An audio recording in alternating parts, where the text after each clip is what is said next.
Washington Yepes comparte un diálogo con el invitado. Bien, buenas tardes a Fernando Ibarra, 17 horas 13 minutos.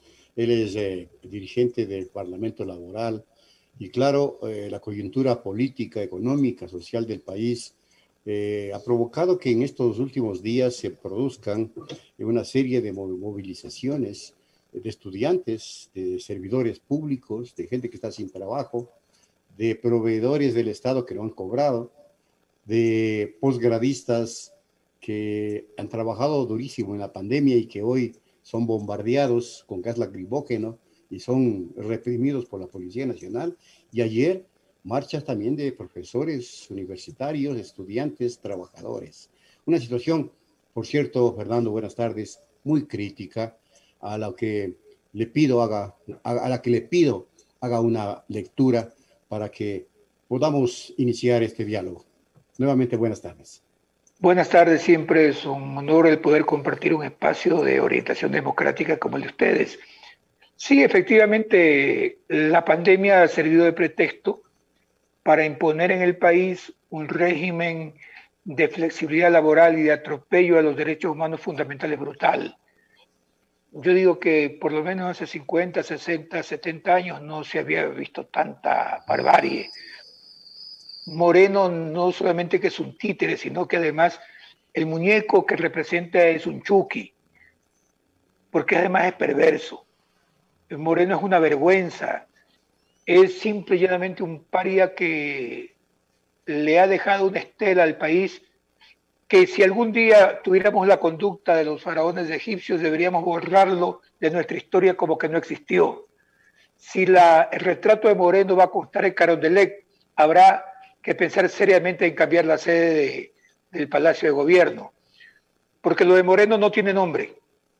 Hay cientos de miles de familias despedidas sin un centavo producto de la avaricia, la codicia empresarial. Se le ha aplicado la misma norma inconstitucional a los servidores públicos, a los trabajadores del Estado, a los médicos que se fajaron en la pandemia, a las enfermeras, que incluso con enfermedades catastróficas, siendo de grupos vulnerables, se los ha acosado totalmente. Nunca en la historia de lo que yo recuerde de mis 60 años de vida, y tengo memoria de los 3 años, he visto una situación tan cruel, no hay otro término, tan cruel como lo que representa Lenín Moreno, que realmente a veces hasta da, no sé, mencionar su nombre, porque repito, habría que borrarlo de la historia de este país. Moreno, lo único que representa es la vergüenza, es la ignominia.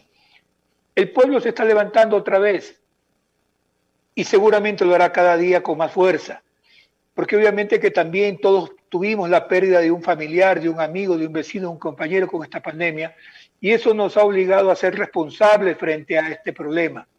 Pero es que es cobarde haberse aprovechado de la pandemia para pasar todas las cosas que nos han pasado como pueblo ecuatoriano, porque sabían que no podíamos salir a protestar so pena de terminar contagiados y contagiar a nuestras familias.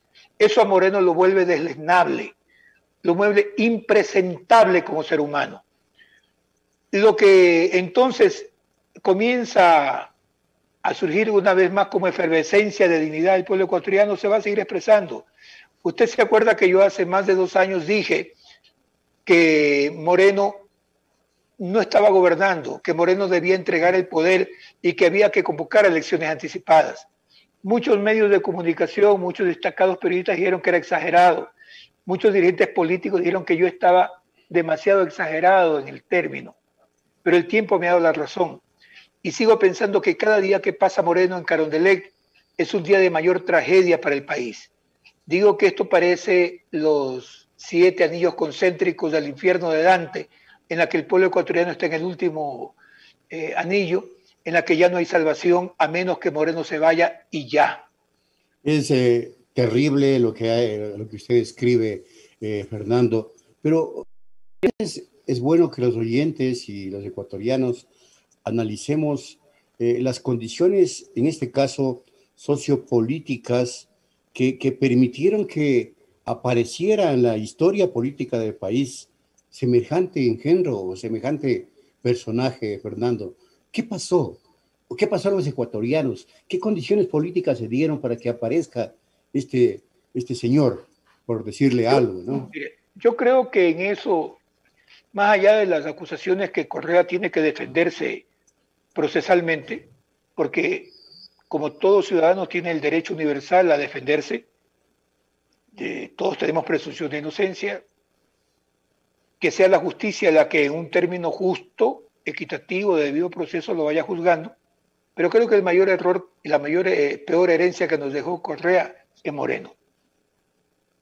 En ánimo de conservar la continuidad del proceso, nos legaron a Moreno. De hecho, yo también pensé que el hombre era lo empático que parecía. Él nos llamó a nosotros desde Ginebra a pedirnos que lo apoyáramos, que los derechos de los trabajadores no solamente que iban a ser respetados, sino que se iban a recuperar derechos. Y resulta que, como ya dijo el asambleísta de Creo el otro día en Ecuavisa, Yepes, dijo, bueno, ¿y quién es el culpable de los repartos de los hospitales? Alguien dio la orden. ¿Y quién es el reparto de las eléctricas? Alguien dio la orden. Si a Correa lo hemos acusado, se lo ha acusado legalmente y formalmente y se lo ha sentenciado por ser cabeza del crimen organizado, acá está pasando igual. Porque todo lo que ha pasado, y con una gravedad mayor, porque se han abusado del dolor en plena pandemia, en la que los ecuatorianos no nos hemos podido defender, porque hemos tenido que ver cómo se entierran a nuestros muertos a distancia. Permítame, mi madre falleció en producto del COVID, yo acá en Quito y mi madre en Milagro, y no tuve la oportunidad ni siquiera de acompañarla y menos en su última morada. Entonces, quienes hemos sufrido este dolor, nos sentimos agredidos cobardemente por ese miserable que dice estar en Carondelet. Eso no tiene nombre. Lo otro, la justicia lo juzgará, lo sancionará. Pero en definitiva, creo que debe ser una lección muy importante para el pueblo ecuatoriano. No nos puede conmover alguien que cuenta chistes de mal gusto, que intenta cantar como Abdalá Bucaram y que ha sido igual o peor en el latrocinio que Bucaram. No nos puede sorprender alguien, y con todo el respeto y la consideración y la humanidad para los ecuatorianos con problemas de discapacidad, alguien que por solo el hecho de que ande en silla de ruedas merezca ser presidente de este país. Esta es una elección única.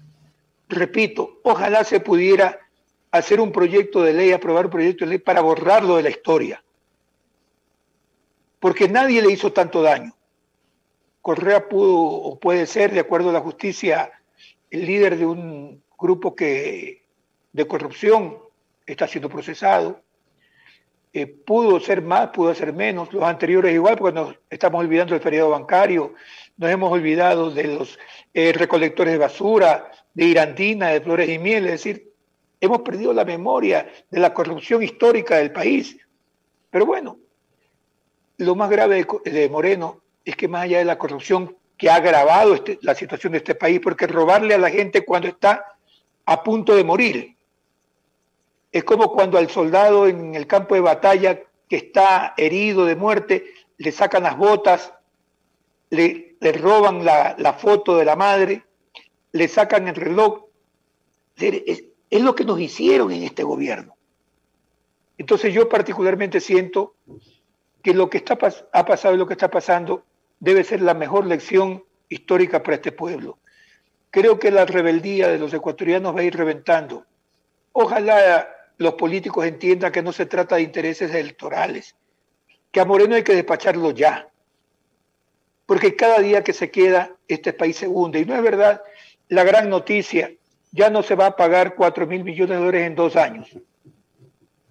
No es que no se va a pagar, es que Moreno se está salvando de eso, porque prefirió pagar y no pagarle a los médicos, pues. Moreno ha preferido que la gente se muera con el COVID para atender la deuda externa.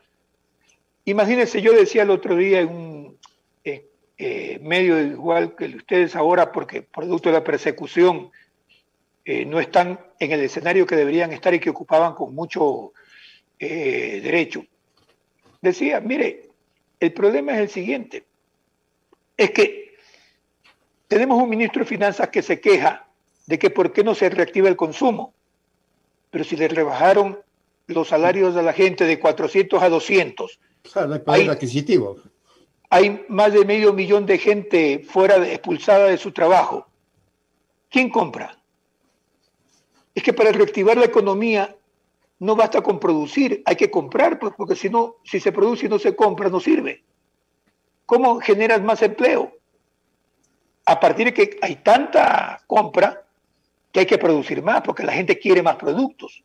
Pero si la gente no tiene apenas sino para sobrevivir, ¿de qué estamos hablando? Entonces yo me permití decir, con el respeto a los televidentes, dije en ese momento, no encuentro términos, sino que el ministro de Finanzas es tan tonto o tan torpe que no entiende de economía y está de ministro de Economía. Entonces la situación es realmente dramática, no pretendo ser exagerado, pero si ustedes van a ver lo que pasa con las familias, yo estoy defendiendo incluso un grupo de compañeros despedidos y me cuentan sus angustias. O sea, la situación es dramática. El Banco Mundial ha anunciado que 800.000 ecuatorianos van a la pobreza extrema, es decir, con menos de $1, con menos de $1 diario. ¿Quién sobrevive con eso? A eso los ha condenado Moreno. Por eso que, repito, puede parecer exagerado, extremo, pero yo creo que en algún momento habrá que hacer un ensayo histórico o una ley de resarcimiento de la dignidad del pueblo ecuatoriano en la que se borre la historia Moreno. Los otros que paguen sus culpas por la vía judicial, todos los anteriores, los de hace poco, los de hace mucho, pero este ni siquiera merece ser sancionado, este merece ser borrado de la historia de este país. Ahora, se viene una coyuntura, Fernando, electoral, y siempre, generalmente, en estos escenarios se encuentra al sector progresista de la sociedad ecuatoriana absolutamente dividido y al parecer ese escenario nuevamente está presente mientras la derecha hace todo hasta lo imposible para unirse y presentar una candidatura que le permita ser sólida y poder continuar con este proyecto político que ha sido implementado por ellos bajo la manipulación del títere, en este caso el presidente Moreno. ¿Cómo mirar entonces el escenario político electoral del 2022 con un sector social y un sector progresista dividido? ¿O todavía tenemos tiempo para la unidad? Yo creo que va a haber un candidato progresista en la segunda vuelta, eso no hay duda. Sí, yo creo que sí. Creo que esto será la primaria, ¿no? Creo que hay candidaturas que no responden realmente a las expectativas. Creo que el sector indígena ha volvido a cometer error de vanidades. De hecho, el sector indígena carga en sus hombros la responsabilidad de haber roto el proceso en la que Moreno ya se iba y entró en un discurso totalmente contradictorio que terminó cediendo en la práctica toda la lucha que se hizo en las calles. Y al final ellos han pagado sus propias culpas y por eso están como están, con un candidato que las bases no respaldan, que además le gustan las europeas, ¿no? Y no esté mal, es cuestión de buen gusto, ¿no? A mí también me gusta la Heineken, ¿no? Pero la gente siente que esa no es su representación, ¿no? Ahí va a haber un proceso de primarias. Vamos a tener un candidato en segunda vuelta. El tema es cómo consolidar las heridas que dejó el proceso anterior al de Correa, al de Moreno, cómo superar esas heridas para enfrentar lo que también está dividido en el otro lado. Porque yo dudo que los socialcristianos realmente le estén apoyando a Lasso. Escuchaba al asambleísta Kronfle decir lo siguiente: bueno, este es un acuerdo político para apoyar al binomio de ellos, cada uno irá por su lista y en la asamblea lo que nos parezca bien apoyaremos y lo que no nos parezca bien no apoyaremos. Entonces, ¿de qué acuerdo estamos hablando? Si no va a haber bancada de gobierno. Entonces, me parece que ahí hay otro tipo de intenciones. A lo mejor la derecha tiene un outsider, ¿no? Que es el presidente de Barcelona, porque creo que todo el mundo lo recuerda no por otra cosa, sino por eso. Y a lo mejor Lazo va a tener como su rival más duro, no al progresismo del centro a la izquierda, sino va a tener que batallar primero contra el presidente de Barcelona, porque además Lazo quiso comprarse la franquicia del Estadio de Barcelona y no pudo, ¿no? Acordémonos que hace unos meses sonaba de que querían cambiar Banco Pichincha Monumental Isidro Romero por Banco Guayaquil, pero finalmente no pudo. Entonces, eso significa que Lazo sabe el peso que tiene esa situación. La derecha también está fraccionada, ahí no hay ningún concepto muy claro. De hecho, las ofertas son más pobres que las que hay del centro a la izquierda. Algo que me tiene muy preocupado es eso, es la pobreza de ofertas, de proposiciones, de claridad para ubicar la dimensión que tenemos. Y las listas siguen siendo las mismas, ¿no? Viejas figuras recicladas o nuevas figuras que bailan, cantan o cuentan chistes. Y nos hemos olvidado que por elegir uno que cuenta chistes nos está pasando esta dramática situación, ¿no?